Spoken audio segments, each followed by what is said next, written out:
민수기 말씀 저희가 다 끝나고요. 이제 오늘부터는 신명기는 설교예요. 세 편의 모세의 설교, 다음 세대에 대해서 그 설교 말씀도 잘 읽어보시기 바라시고 신명기도 나중에 한번 다시 다루게 될 것입니다. 이제 여호수아를 우리가 새롭게 출발하겠습니다. 여호수아는 총 24장입니다. 이제 그 중에서 딱 절반, 1장부터 12장까지 절반이 여호수아 하면 우리가 생각나는 것처럼 가나안 정복 전쟁 이야기예요.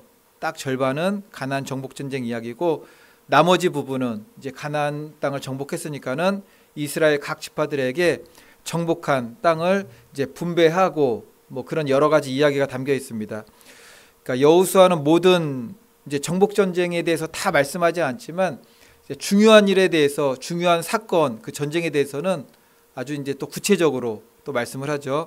가나안을 정복하고 난 이후 땅을 분배할 쯤 돼 가지고 갈렙이 이렇게 고백을 해요. 뭐라고 고백하느냐면은 여호수아 14장 이제 10절에 이제 막 땅을 분배하는 과정에서 이제 보소서 여호와께서 이 말씀을 모세에게 이르신 때로부터 이스라엘이 광야에서 방황한 이 45년 동안을 여호와께서 말씀하신 대로 나를 생존하게 하셨나이다. 오늘 내가 85세로 갈렙은 지금까지 여정이 45년이래요. 모세에게 말씀하신 때로부터 광야 여정이 45년. 그러니까 시내산 언약 뭐 다 광야 생활 해가지고 38년, 7년 이제 그렇게 되는 거죠. 45년을 여호와께서 말씀하신 대로 나를 생존하게 하셨나이다 했어요. 하나님께서 말씀하셨잖아요. 여호수아 갈렙, 이제 갈렙의 고백입니다. 하나님께서 나로 생존하게 하신다고 말씀하셨는데 지금 살아있는 거죠. 1세대들은 다 죽었습니다. 이제 하나님의 말씀, 하나님의 약속은 신실한, 정말 신실한 거죠. 그림자도 없으세요. 완전 무결한 겁니다. 우리에게 주신 하나님의 말씀이 있습니다. 이게 성경 말씀이죠. 그래서 오직 의인은 믿음으로 말미암아 산다고 할 때 우리가 무엇을 믿느냐? 나의 신념과 나의 의지를 믿는 것이 아니라 하나님 말씀 믿는 거죠. 우리들에게 주신 하나님의 말씀, 하나님의 약속을 믿고 나아가는 겁니다. 이것이 믿음으로 말미암아 사는 거죠. 이제 1절 말씀 한번 이제 1절 말씀부터 보겠습니다. 제가 읽겠습니다.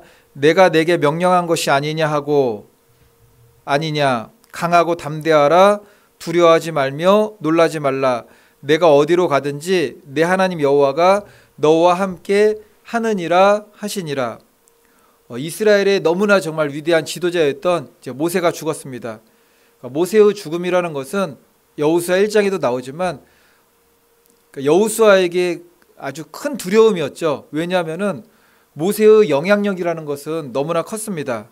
그리고 모세가 행했던 그 지도자로서의 모든 영향력, 이스라엘 백성들을 이끌었던 그 리더십을 여호수아가 후계자로 이제 다 감당을 해야 되는 거예요.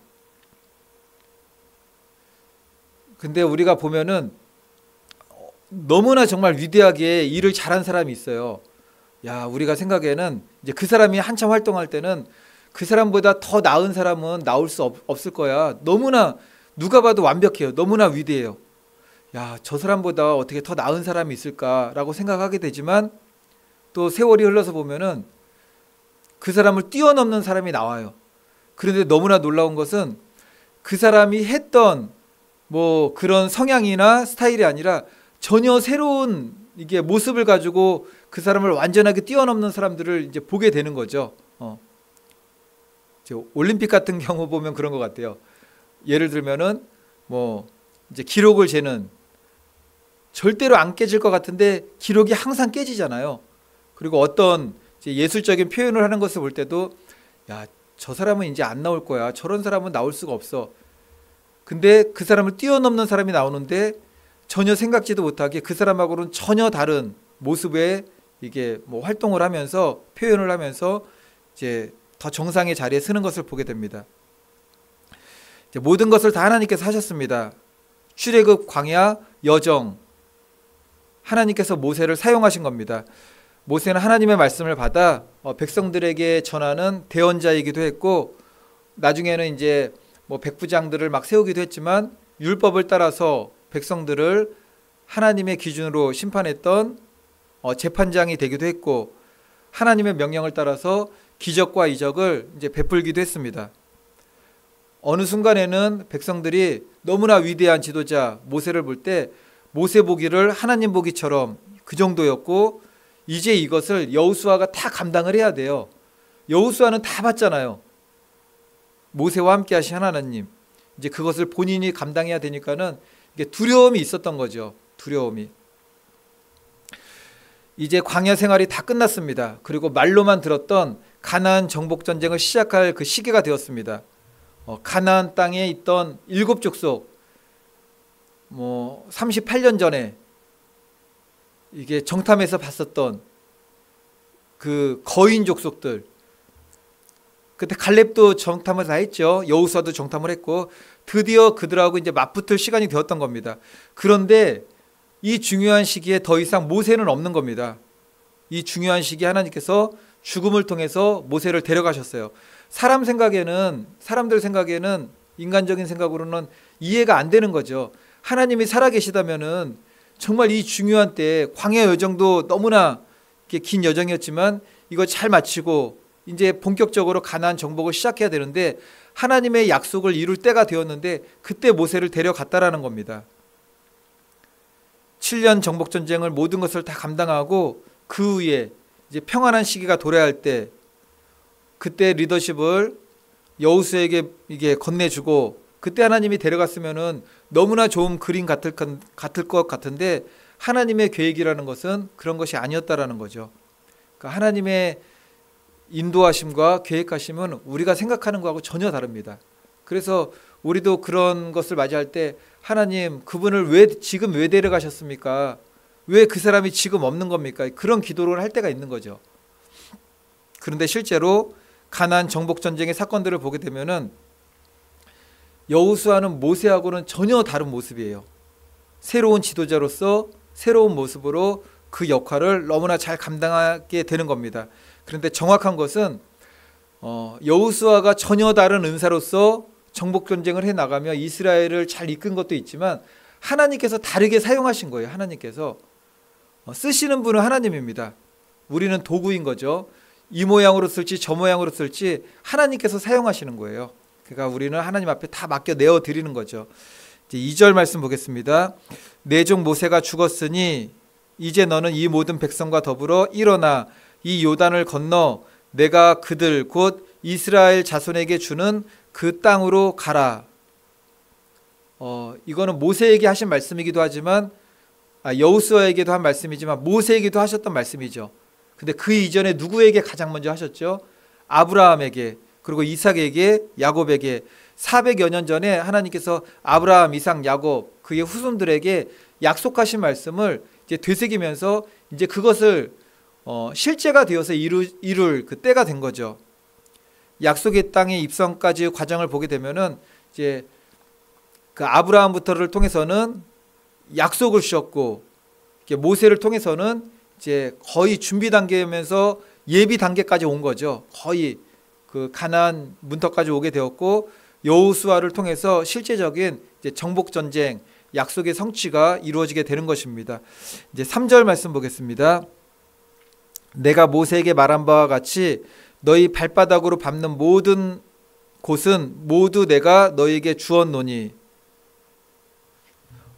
주님께서 주신 목적을 따라 나아감에 있어서 언제나 지치지 않고 우리가 소망 중에 나아가야 될 이유가 있는 거죠. 그거는 하나님의 약속이기 때문에 그렇습니다. 약속을 계속 되새기는 겁니다. 아브라함에게 말씀하셨고, 이삭에게 말씀하셨고, 야곱에게도 말씀하셨고, 그 약속을 기억해가지고 요셉이 애굽의 총리로 죽었지만 자기의 유고를 어디로 옮겨달라고 그러죠? 약속의 땅으로 옮겨달라고 그럽니다. 그래서 이스라엘 백성들이 출애굽할 때 누구의 유고를 가지고 나갑니까? 요셉의 유고를 가지고 나가는 거죠. 그 약속이 계속 이어져 나가는 겁니다. 가나안 땅의 약속은 이제 드디어 성취되는 거죠. 너무나 오랜 시간이 걸린 것 같지만, 400여 년의 시간이 걸린 것 같지만, 이게 하나님의 약속은 변치가 않는 겁니다. 그리고 우리에게 주신 약속은 우리 후손들에게, 자녀들에게 그대로 이어져 내려가는 거죠. 그래서 믿음의 계승이 너무나 중요합니다. 믿음의 계승이. 어쨌든 주의 성도들이 하나님을 바라보는 일을 함에 있어서 낙심하고 우리가 주저앉지 말아야 되는 것은 하나님의 약속을 붙들면은 그것이 우리로 하여금 일어나게 하는 그 힘이 된다라는 겁니다. 이제 6절 말씀합니다. 6절에서도 마음을 강하게 하라, 담대하게 하라. 그리고 또 뭐라고 말씀하느냐면은 너는 이 백성으로 내가 그 조상에게 맹세하여 주리라 한 땅을 얻게 하리라. 약속의 땅에 대한 말씀을 다시 한번 상기시켜 주는 거죠. 소망을 얻는 겁니다. 우리도 동일합니다. 하나님의 자녀들, 성도들이 정말 풍파도 많고 고난도 많고 어렵고 힘들고 슬픈 일도 많은 이 땅을 살아갈 때 우리가 힘을 얻는 게 무엇이죠? 하나님의 말씀이잖아요. 이렇게 예배 때를 통해서 전해지는 말씀을 통해서도 우리가 힘을 얻지만 또 각자가 성경 말씀을 통해서 읽고 묵상하면서 성령님께서 우리들에게 조명하시는 것들이 있는 거죠. 그 때와 시기에 맞게 우리로 하여금 소망을 갖도록 조명하시는 말씀이 있어요. 그래서 가장 중요한 거는 매일매일 성경 읽기입니다. 매일매일 성경 읽기.